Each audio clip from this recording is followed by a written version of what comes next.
겨울이 깊어갈수록 그 맛도 더 깊어지는 보리 채소 중에 대표 주자입니다. 무 잘만 먹으면은요 인삼, 산삼보다 더 낫다고 해요. 예.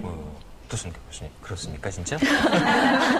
과연 인삼 한 뿌리와 무 한 뿌리를 비교했을 때 어떤 게 더 나을지는 모르겠지만 네. 평소에 충분히 이 건강에 좋은 식품들을 많이 섭취를 하면 나중에 약을 찾을 필요가 없어지겠죠. 네, 그런 의미에서 이제 평소에 식품을 통해서 건강 관리를 하는 것이 중요하다고 생각을 하고요.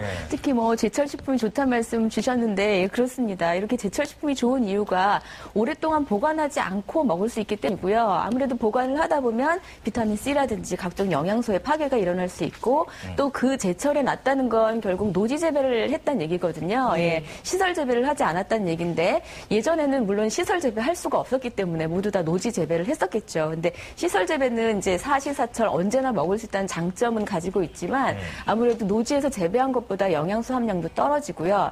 또 채소하면 특히나 항산화제 생각들을 많이 하실 텐데 그 항산화제는 노지에서 바람 맞고 햇볕 맞았을 때 훨씬 더 많이 생성이 됩니다.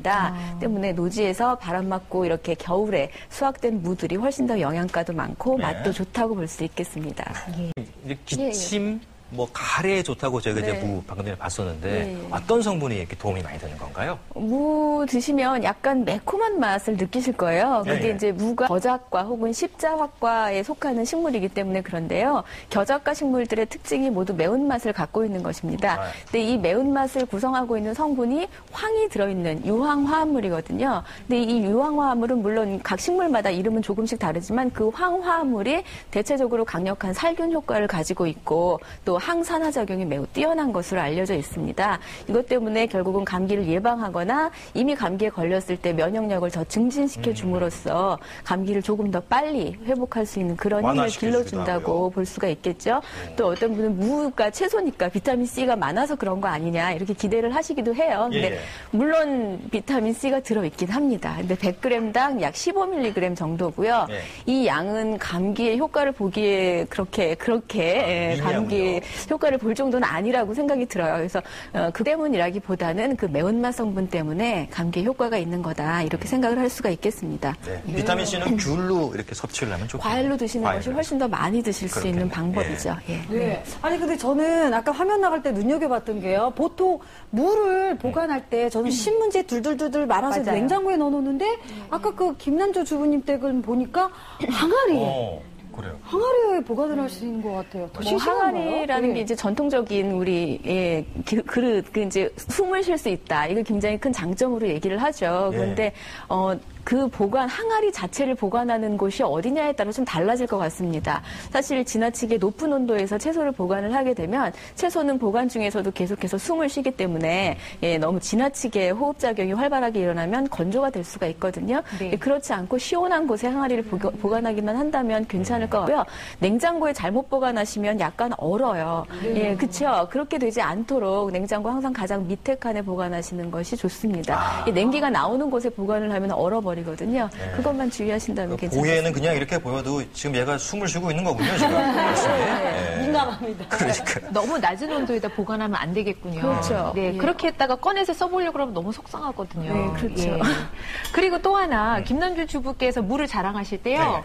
물을 먹은 다음부터는 소화가 너무 잘 된다고. 그런 얘기 들었어요. 소화장애가 없어졌다고 했는데 그 예전에도 왜 이렇게 속이 더부룩하면 무 좀 먹으라고 하잖아요. 정말 도움이 되나요? 정말 신기하게도 어떻게 아셨는지 우리 선조들께서 무 안에 소화효소가 들어있는 게 사실이에요. 그래서 물을 드시고 소화가 잘 안 되실 때 물을 드시면 소화가 더 잘 되는데요. 사실 모든 소화효소가 다 들어있는 복합 소화 같은 건 아니고요. 특히 탄수화물소소, 소화효소가 풍부하게 들어있고 단백질은 소화효소가 약간, 그다음에 지방 소화효소는 거의 들어있지 않습니다. 그런데 우리 전통 식생활에서 보면 탄수화물 위주의 식사를 했었기 때문에 예전 분들 체했으면 거의 다 탄수화물 소화 이상이 있었겠죠. 그래서 물을 드시면 참 좋았을 것 같고요. 그래서 물을 떡을 먹을 때 늘 김칫국을 먹었잖아요.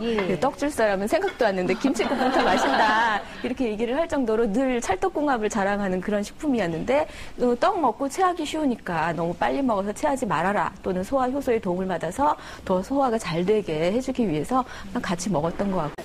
근데 저희 할머님이 제가 할머니 때 놀러 가서 이렇게 물을 먹으면 항상 그 얘기 하셨어요. 효실아, 무는 먹고 트림이 나올 때 참아야 합니다. 왜요? 트림을 하면 다 그 영양가가 사라진다는 얘기를 하셨어요. 그래요? 그래서 저희는 트림 나올 때도 이렇게 참았거든요. 근데 사실 그거 확인해보고 싶었어요, 박사님. 교수님 어때요? 그런가요? 아마도 할머니께서 매너를 지키라는 의미로 자연스럽게 나와요, 사실은. 나오는 게 정상이에요. 예, 왜냐하면 그 무를 비롯한 십자화과의 채소들은 모두 다 가스 형성 식품이라고 특별히 분류를 할 정도로 먹은 후에 가스가 많이 생겨납니다. 예, 그 이유가 이제 황화물이 들어있기 때문이기도 하고 또 식이섬유소가 많이 들어있기 때문이기도 한데요. 물론 식이섬유소는 여러 가지 장점이 있지만 그 가스가 많이 나온다는 부작용이라고 할 수도 있죠. 그런 이제 현상이 생겨나는데 무 드시고 트림을 하면 효과가 없다. 그렇지는 않고요. 트림이 나오면 자연스럽게 하시는 것이 좋지만 여러 사람이 있을 때 하시면 좀 곤란하겠죠. 예. 그러니까 좀 예의니까요. 네. 그래도 뭐 나오는 건 어쩔 수 없이 살 때는 뭐 해야죠. 뭐 아직 돌리면서 살짝 하면 좋을 것 같다는 생각이 드는데 자 이쯤에 저희가 몇 가지 무에 대한 알쏭달쏭 퀴즈를 제가 준비를 해봤거든요. 자 댁에 계신 분들도 한번 보시면서 맞춰보시기 바랍니다. 자 무에 대한 알쏭달쏭 퀴즈. 자 첫 번째 초겨울 설이 맞은 무의 맛이 최고다.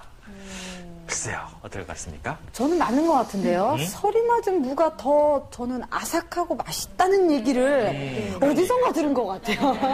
그리고 겨울에 맛있으니까 왠지 그럴 것 같기도 하고요. 교수님 어떠세요? 예, 일단 서리가 내렸으면 그 무청 부분은 좀 약간 상품성이 떨어진다고 볼 수가 있지만 뿌리는 이미 이 땅 속에 있는 거기 때문에 사실 서리를 직접 맞지는 않죠. 단지 이제 기온이 시원하기 때문에 낮은 온도에서 채소를 보관하게 되면 아무래도 씹었을 때의 질감은 훨씬 더 좋아질 수 있거든요.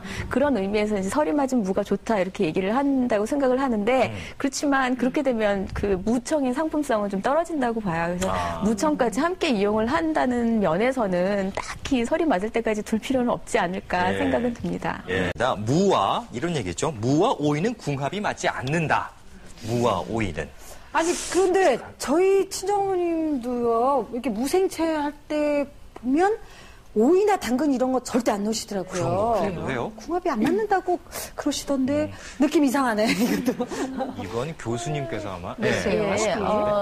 무랑 또는 이제 당근과 오이를 섞지 말아야 된다 이렇게 얘기를 하는 이유가 오이나 당근 안에 들어있는 비타민 C를 파괴하는 효소 때문에 즉 아스코르빈아제가 들어있다는 것 때문에 그렇거든요. 근데 실제로는 그 아스코르빈아제가 활성이 그다지 높지가 않습니다. 무슨 얘기냐면 섞어놔도 그렇게 비타민 C를 많이 파괴하지를 않아요. 그래서 실험을 해봤더니 함께 갈아서 냉장고에 보관을 했는데 하루가 지나도 70% 정도의 비타민 C가 그대로 남아 있었거든요.